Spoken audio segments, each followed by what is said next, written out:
वो कहते थे हम भी आराम उठा सकते थे घर पर रहकर, हमें भी माँ बाप ने पाला था दुख सह कर।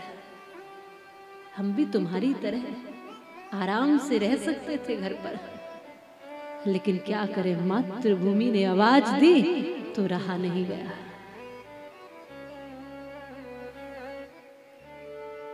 ये तुम्हें देखना पड़ेगा, ये तुम्हें जानना पड़ेगा, मेरा कर्तव्य क्या है देश के लिए। जो जो पीछे हुआ है, हम क्या थे, क्या हो गए, क्या होंगे, अभी इन तीनों विषयों पर चिंतन करना पड़ेगा। हमारा भारत क्या था, ये कैसे हो गया आज की स्थिति में, और ये स्थिति नहीं संभली तो कहां जा सकता है, और संभाल ली तो फिर से हम विश्व गुरु की पदवी पर आ सकते हैं। इस पर चिंतन प्रत्येक व्यक्ति को करना पड़ेगा। देश सरकारें नहीं चलाती है, इस गलतफहमी में मत रहना। देश चलाता है देश का नागरिक। नेताओं को नेता तुमको नहीं बनाते, तुम नेताओं को बनाते हो, इसलिए तुम क्या हो ये समझ लीजिए। हम सब कुछ पल्ला झाड़ के सोचते हैं, सरकारों की कमी, नेताओं की कमी, इनकी कमी, उनकी कमी, और अपनी कमी खुद नहीं देखते। खुद को देखिए, तुमसे देश है। किसी एक दो नेता के ठीक होने से भी देश ठीक नहीं होने वाला। कहीं एक दो सरकारें भी ठीक हो जाए तो देश ठीक नहीं होगा। उतना ही पर्याप्त नहीं है, महत्वपूर्ण है उनका ठीक होना, लेकिन पर्याप्त नहीं है। एक एक नागरिक को ध्यान देना पड़ेगा और एक एक नागरिक को अपना निर्माण करना पड़ेगा। हम बदलेंगे जग बदलेगा, और हम सुधरेंगे जग सुधरेगा। हमसे शुरुआत करनी पड़ेगी। लोग कहते हैं कि अच्छा तो आप सब बदल दोगे।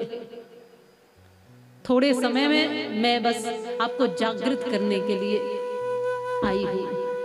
आप कहेंगे कि सब बदल जाएगा ऐसा करने से।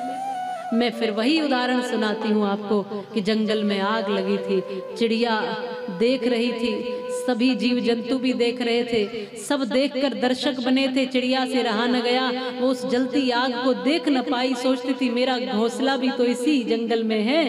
तो वो तालाब के किनारे जाकर एक बूंद पानी अपनी चोंच में रखती है और जंगल की आग में छोड़ती है। बार बार यही करती है, हर बार यही करती है। जब बार बार एक एक बूंद पानी लाकर छोड़ रही है तो सभी हंसते हैं, अरे चिड़िया एक बूंद पानी से तुम इतनी बड़ी आग बुझा दोगी, तुम क्या सोचती हो तुम्हारे आग बुझाने से आग बुझ जाएगी।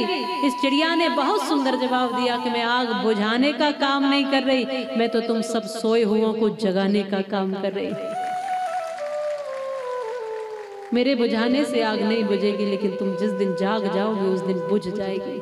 और एक बात कही, मैं इसलिए भी ये कार्य कर रही हूँ कि जिस दिन इस जंगल का इतिहास लिखा जाएगा, मेरा नाम आग बुझाने वालों में होगा, आग लगाने वालों में नहीं होगा। आप अपनी अपनी भूमिका कहाँ निभाना चाहते हैं? देश की बर्बादी में या देश की कामयाबी में, तरक्की में, उत्थान में, ये आपको सोचना है। आप वो जो बसों को, संपत्ति को जलाने वाले हैं उनमें नाम लिखाते हैं, या फिर देश की संपत्ति को, साधनों को, सुविधाओं को बढ़ाने वालों में है। देश के व्यवस्थित कानून और नियम में रहने वाले हैं, धर्म की ऊंचाई के साथ खड़े होने वाले हैं। आप भगवा का सम्मान करने वाले और तिरंगा की लहर को, इस लहरते तिरंगा को और दिव्य भव्य करने वाले हैं। आप खुद सोचिए कि आप अपनी भूमिका कहाँ रखते हैं। आपको एक चिंतन देने के लिए आज की कथा है। हम कथा सुनते रह जाएं भगवानों की, वो तो करके चले गए। द्वापर में राम आए थे, उनकी कथा हो गई। कृष्ण आए थे, राम कृष्ण द्वापर त्रेता में आए, उनकी कथा हो गई। गौतम, पाणिनि, पतंजलि, और सतयुग से लेके हर युग में, त्रेता, द्वापर, सतयुग से लेकर के इस कलयुग तक में भी बड़े बड़े महापुरुष, महासंत आए हैं। वो सब तो करके चले गए। अब कथा इसलिए है कि हमको क्या करना है ये हमें सोचना चाहिए। आज कथा तुम तक क्यों पहुंचाई जा रही है? अगर त्रेता की कथा राम जी के समय की कथा थी, द्वापर की कथा भगवान कृष्ण के समय की कथा थी, तो फिर उसी समय तक रहती। आज इसकी कोई जरूरत नहीं थी। आज भी यदि कही जा रही है तो इसलिए कि तुम उस कथा को आज जीवन में उतारो और आज अपना कर्तव्य महसूस करो। कर्तव्य जानो, आज जानो कि हमको क्या करना है। थोड़ा थोड़ा सा आज देश के लिए जीने की आवश्यकता है, मरने की नहीं। तुम्हारे हर कार्य से देश पर अंतर पड़ता है, फर्क पड़ता है।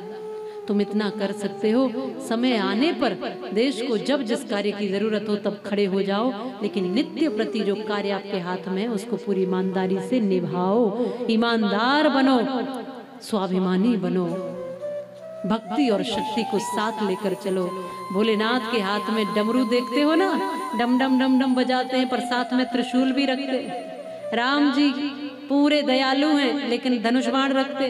भगवान श्री कृष्ण बांसुरी बजाते हैं लेकिन चक्र रखते हैं। भगवती जहाँ वात्सल्य है, जहाँ प्रेम देती है, करुणा लुटाती है, पुष्प धारण करती है, पुष्प पर विराजमान होती है, वहीं पर तलवार भी हाथ में रखती हैं। माने भक्ति और शक्ति का समन्वय जब देश में होगा तब जाकर के देश उत्थानित होगा। आज देश के पास किसी चीज की कमी नहीं है, न साधनों की कमी है, न सुविधाओं की कमी है, न शस्त्रों की कमी है, आज न जवानों की कमी है, न सेना की कमी है। देश के पास कमी है तो संगठन की कमी है, मिलकर जुलकर एकजुट होने की कमी है। आज सब लोग एकजुट नहीं होते हैं। हिंदुओं के पास ताकत तो बहुत है लेकिन हिंदू कभी एक नहीं होते हैं, बस ये कमी है। कहीं कथा भी हो रही हो ना तो दूसरे टांग ही खींचते हैं। भगवान के काम में भी टांग खींच लेते हैं लोग, इतने इतने होशियार हैं। एकजुट होकर काम करने की कमी है। आओ, बाबा मौर्य की लाइनें हैं कुछ कि साथ चलो और साथ में बोलो, वेद वचन ये प्यारा है, व्यष्टि नहीं समष्टि में हरि ने खुद को विस्तारा है। आओ मंदिर में सबके संग सत्संग करो और भजन करो, अपने अपने घर में छोटे मंदिर का मत सृजन करो, क्योंकि मुसलमान कुछ भी हो पर देखो मस्जिद में जाता है और अपनी अपनी छोटी मस्जिद घर में नहीं बनाता है, और इसीलिए वो एक और तुम टुकड़ों में हैं बटे हुए। सोचो क्यों संतों ने मंदिर का ये चलन चलाया था, फिर मत कहना विद्वानों ने ना अपना धर्म निभाया था। हम बोलेंगे गीत ये हमने बार बार दोहराया था। हम संगठित इसलिए नहीं करते कि किसी पर आक्रमण करना है, हम संगठित इसलिए करते हैं कि हम एक साथ मिलकर के भजन करें, एक साथ मिलकर के सारे कार्य करें, देश को आगे बढ़ाएं, देश के संविधान को, जो संविधान है उसमें व्यवस्थित होते हुए, नियम कानून में रहते हुए हम तरक्की के रास्ते खोल दें। क्योंकि मिलजुल करके जब परिवार में 4 बच्चे होते हैं ना, और वो भी एक जगह मिलकर काम करते हैं तो परिवार कितना बढ़ जाता है। तो सोचिए हम तो कितने लोग हैं, और जब सब मिलकर इस राष्ट्र के लिए सोचेंगे, ये 125 करोड़ देशवासी जब एक होकर राष्ट्र के उत्थान के लिए सोचेंगे तो राष्ट्र का क्या होगा। राष्ट्र पुनः अग्रिम भूमिका में होगा, सब और पूरी दुनिया में इसका बोलबाला होगा। बस उसके लिए चलना है, उसके लिए जीना है। अपनी संस्कृतियों पर गर्व करो, अपने होने पर गर्व करो, अपने संस्कारों पर गर्व करो। बजरंग बली के मानने वाले हो तुम, इसलिए हुंकार वैसी ही होनी चाहिए।